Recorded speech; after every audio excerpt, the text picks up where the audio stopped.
Oke guys, Assalamualaikum warahmatullahi wabarakatuh. Kembali lagi bersama Blacker Production. Kali ini kita akan mendengarkan keputusan langsung dari Ketua MK, yaitu Bapak Soehartoyo. Apakah pemohon diterima atau ditolak? Di sini detik-detik ditolak seluruhnya, bosku. Oke, kalau gitu kita simak videonya.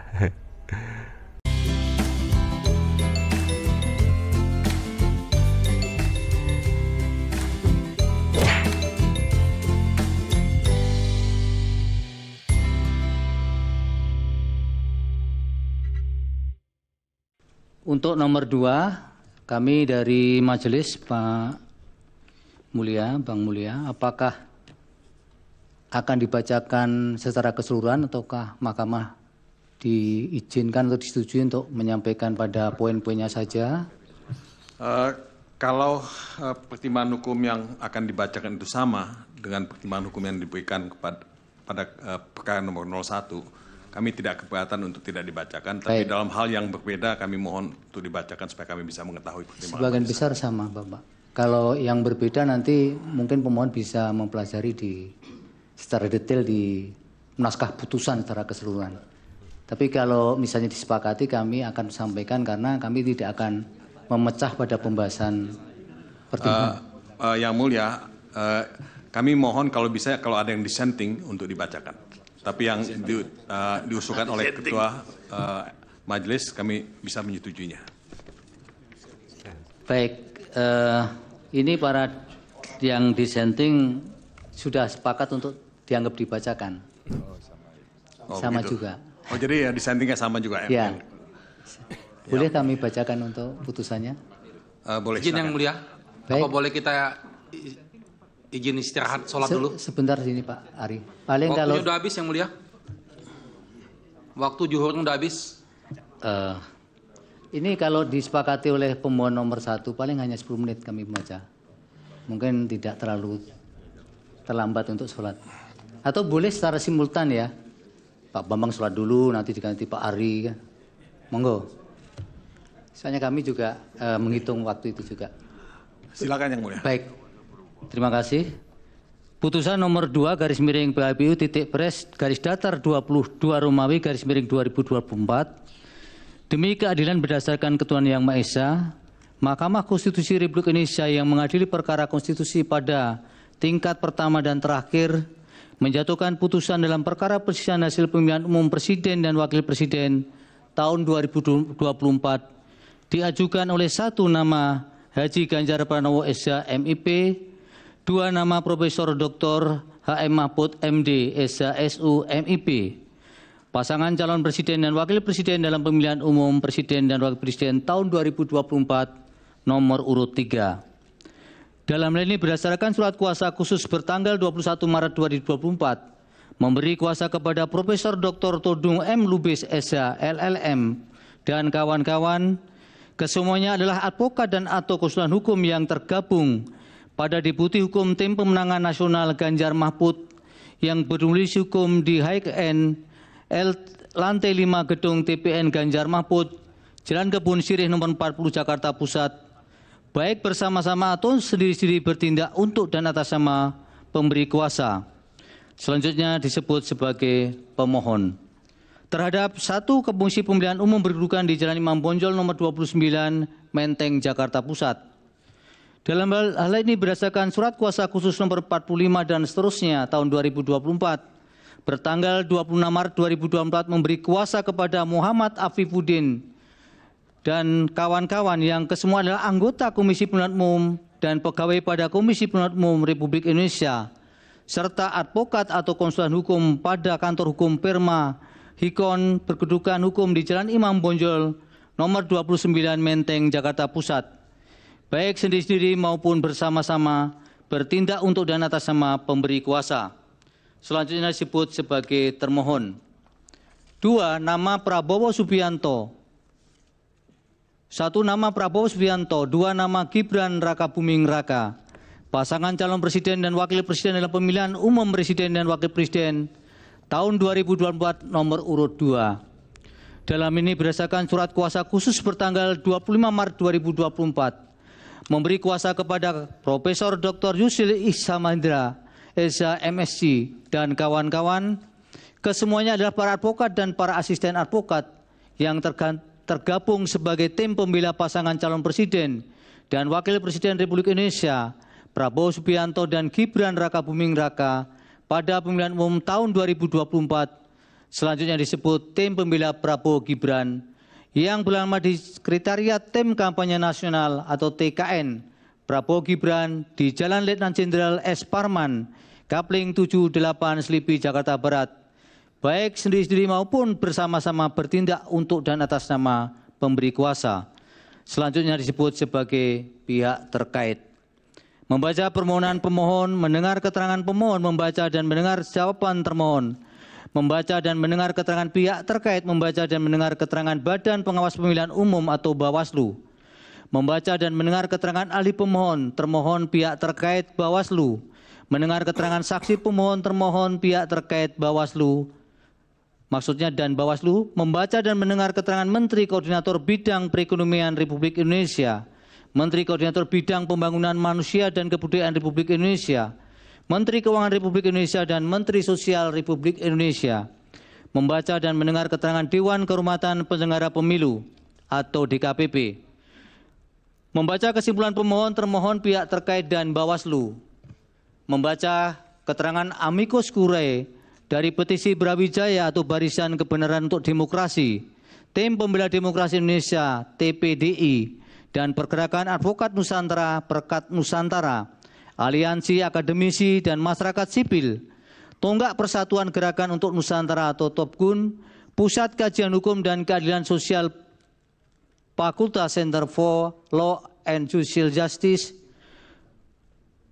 Hukum Universitas Gadjah Mada, Panji R. Hardinoto, M. Busro Mukodas dan kawan-kawan, Organisasi Kemasyarakatan Dewan Mahasiswa Jusisia Fakultas Hukum Universitas Gadjah Mada, Badan Eksekutif Mahasiswa Fakultas Hukum Universitas Pajajaran, Badan Eksekutif Mahasiswa Fakultas Hukum Universitas Diponegoro, dan Badan Eksekutif Mahasiswa Fakultas Hukum Universitas Airlangga, Megawati Soekarno Putri yang disampaikan oleh Hasto Kristianto, Forum Advokat Muda Indonesia atau FAMI, Yayasan Advokat Hak Konstitusional Indonesia Yakin, Aliansi Penegak Demokrasi Indonesia ABDI, Stefanus Hendrianto, serta selanjutnya disebut tim pembela Prabowo Gibran yang beralamat di Sekretariat Tim Kampanye Nasional atau TKN Prabowo Gibran di Jalan Letnan Jenderal S. Parman, Kapling 78 Selipi, Jakarta Barat, baik sendiri-sendiri maupun bersama-sama bertindak untuk dan atas nama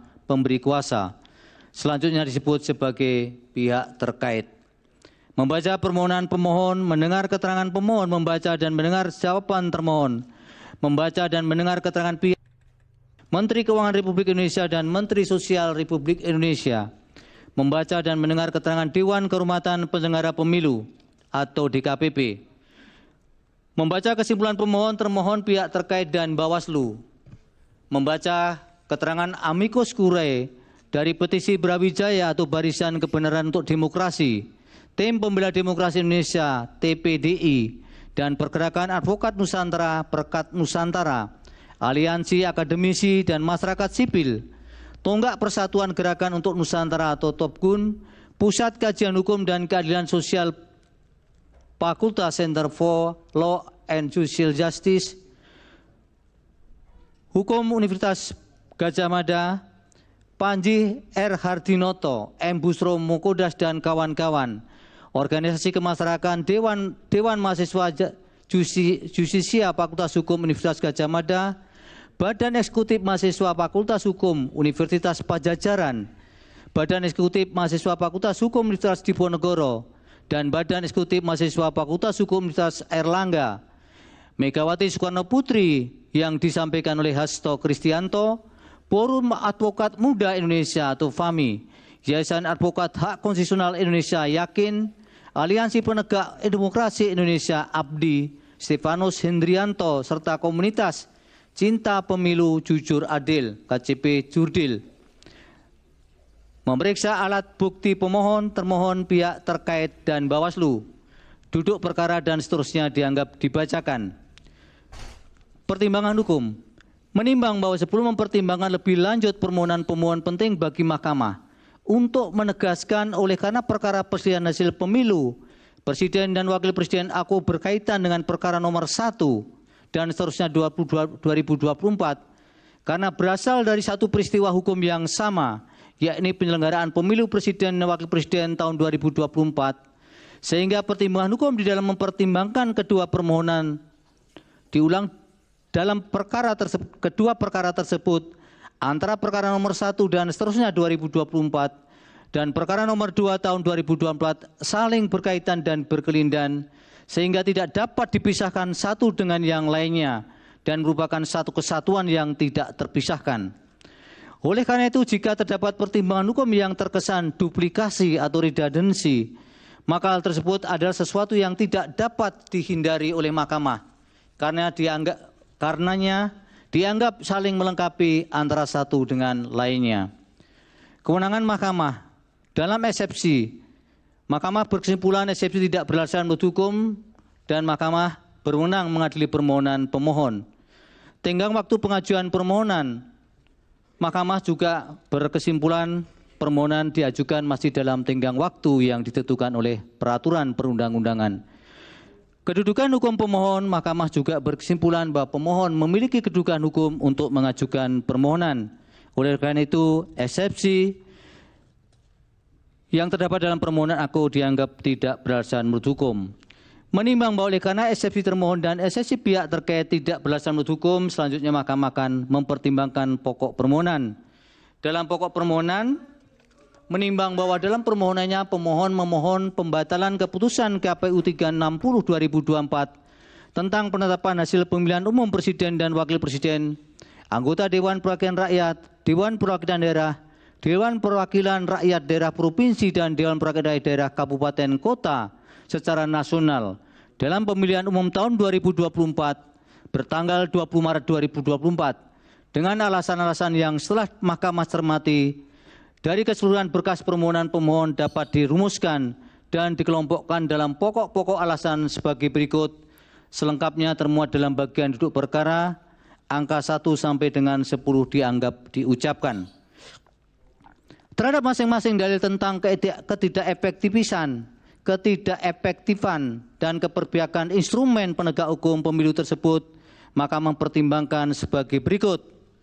Dalil pemohon mengenai DKPP melindungi termohon dengan cara tidak mengindahkan putusannya sendiri adalah tidak beralasan menurut hukum. Sementara itu dalil pemohon mengenai anggapan adanya ketidakefektifan dan tidak netralan Bawaslu dalam menegakkan hukum pemilu pada pemilihan Presiden dan Wakil Presiden tahun 2024 juga adalah tidak beralasan menurut hukum. Berdasarkan seluruh pertimbangan hukum, dalil pemohon yang menyatakan terdapat ketidakefektifan dan keberpihakan instrumen penegak hukum pemilihan umum inkasu Bawaslu dan DKPP adalah tidak beralasan menurut hukum.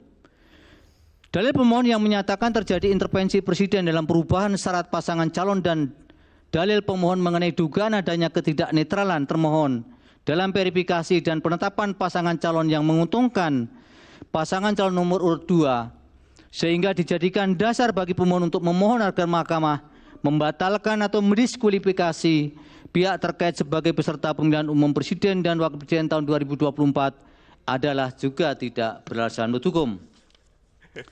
Dalil tentang Presiden Joko Widodo melakukan abuse of power dalam bentuk memanfaatkan anggaran pendapatan dan belanja negara atau APBN untuk menjalankan program bantuan sosial yang dipolitisasi dengan tujuan memengaruhi pemilih untuk pemilihan pasangan calon Presiden dan Wakil Presiden nomor urut 2 tidak beralasan menurut hukum. Dalil pemohon tentang penyalahgunaan automatic adjustment tidak juga Mahkamah berkesimpulan tidak beralasan menurut hukum. Dalil pemohon mengenai peningkatan pesat pembagian bansos di masa pemilu Presiden dan Wakil Presiden tahun 2024, Mahkamah juga berkesimpulan yang sama sebagaimana di permohonan nomor 1 tidak beralasan menurut hukum. Demikian juga dalil pemohon perihal dengan politisasi yang dilakukan Menteri Perdagangan Zulkifli Hasan dan kemudian terjadinya politisasi pembagian bansos secara masif di seluruh penjuru Indonesia selama periode pemilu presiden dan wakil presiden tahun 2024, Mahkamah juga berkesimpulan tidak beralasan menurut hukum. Dalil pemohon juga mendalilkan Presiden Jokowi menginstruksikan percepatan pencarian dana bantuan bansos agar bertepatan dengan proses pemilu presiden dan wakil presiden tahun 2024 berupa bantuan dampak fenomena El Nino mulai Januari 2024. Mahkamah berkesimpulan juga tidak beralasan menurut hukum. Sementara itu yang terakhir berkaitan dengan penjangkaran atau anchoring ide di masyarakat melalui program bansos pada pasangan calon nomor 2 atau pihak terkait adalah pasangan calon yang didukung oleh Presiden Jokowi juga tidak beralasan menurut hukum. Menimbang bahwa selanjutnya pemohon mendalilkan nepotisme yang dilakukan oleh pemohon Jokowi dan melahirkan abuse of power yang terkoordinasi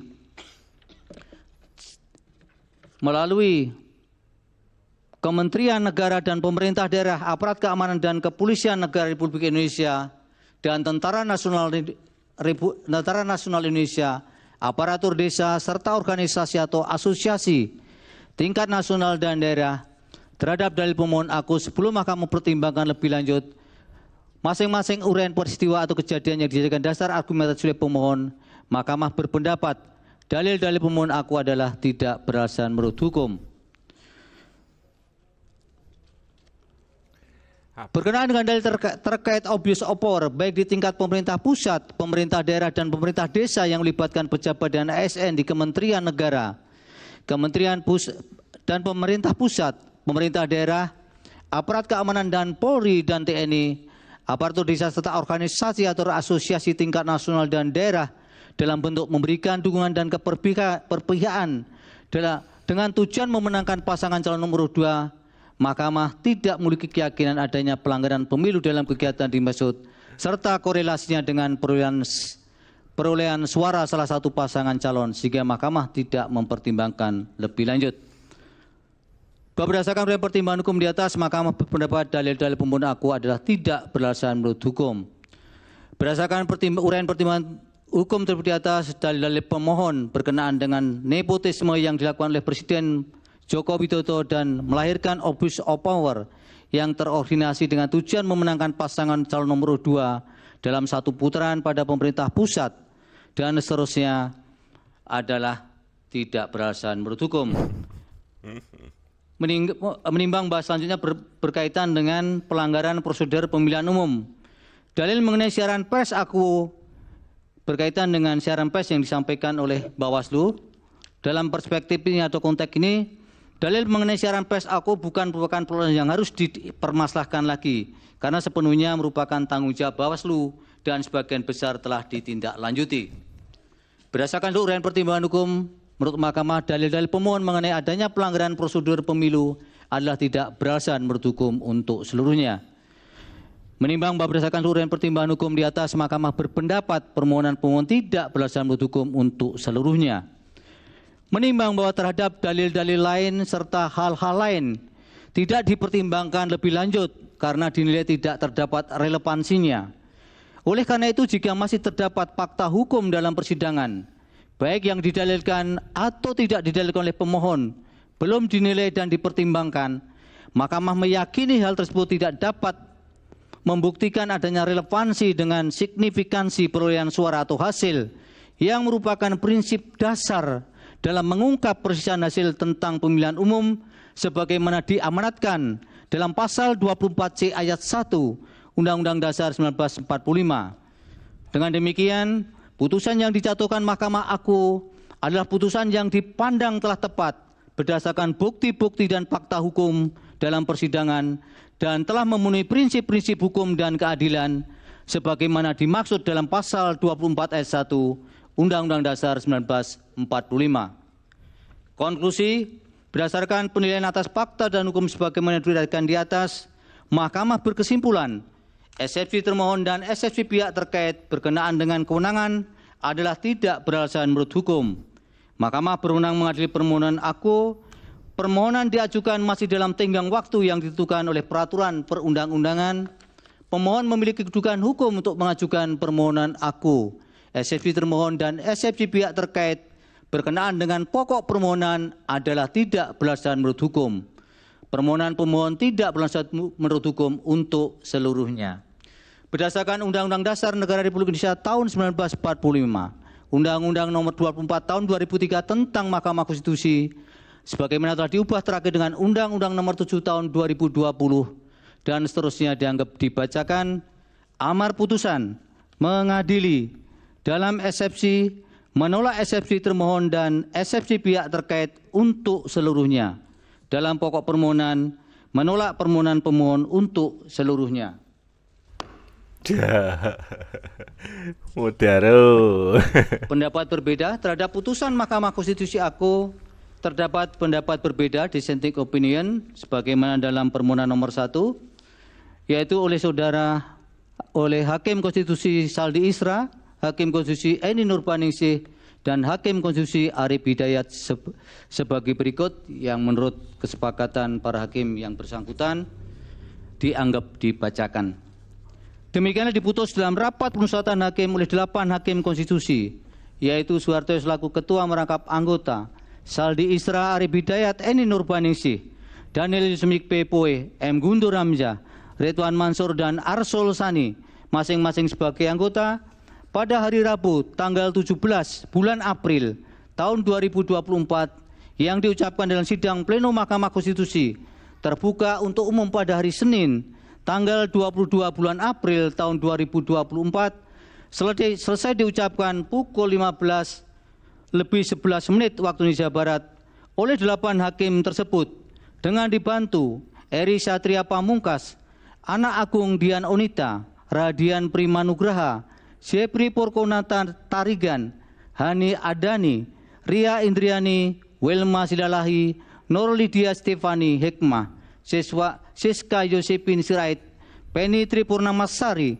Akmari Narasika, dan Mukhtar Hati Saputra.